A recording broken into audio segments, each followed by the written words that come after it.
So tell us your name and where you're from, what you do. My name is Carly Rowe. I'm from the Episcopal Diocese of Northwestern Pennsylvania in the United States. I am the Director of Christian Formation and Programs at St. Mark's Episcopal Church in Erie. And you heard about this a while ago. When you first heard about it, what intrigued you about the whole endeavor? What intrigued me about the whole endeavor was the opportunity to come to South Africa and be among peers and people who are struggling with the same issues that we're struggling with in the States. And also certainly the work of the Chicago Consultation, which is probably, in my mind, some of the best work theologically on the issues around human sexuality.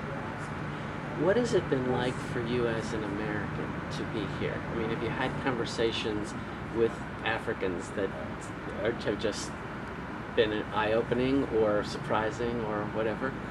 My overall experience here as an American has been very positive. I think that I have been warmly welcomed, warmly received. People are very interested in hearing my story, as I am very interested in hearing their story.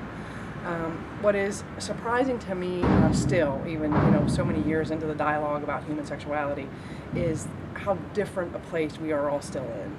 And we sort of are sheltered in the United States in such a way that we feel as though we're making tremendous progress in a lot of ways. But that is not necessarily the case in other parts of the communion, and it's sort of identified for me where the struggle still is within the Anglican communion.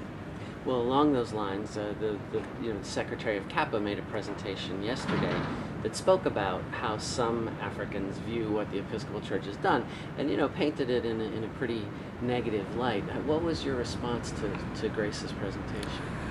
My first response is I have to say I was very, very grateful for his honesty. I'm sure it was very difficult in some ways for him to stand and say what he had to say, not necessarily from his own personal opinion, but from the African perspective. I thought it was tremendously helpful to hear, but for me personally it was somewhat painful because it is a lot of misinformation and a lot of misrepresentation, not necessarily intentional on anybody's part, but it was almost sad, and it made me concerned to think about what is the way forward and how do we bridge the gap, because there clearly still is a gap. Yeah. How do we? Well, let me ask that more narrowly. We've got something going on here, but it's going to end in 24 hours or so. What do we do next? How do we carry this forward? I think the most important thing to carry it forward, and also what we've sort of laid the foundation for here, is the idea of it's all about relationships. It really is all about relationships. I think it's about, first and foremost, our relationship with God, and then our relationship with other people. And maintaining those relationships, because I think it's much more difficult to be embedded in a conflict when you're in a personal relationship with somebody that you know, and then it becomes not a theoretical issue, but people. We're talking about people, and we're talking about real life. Wonderful.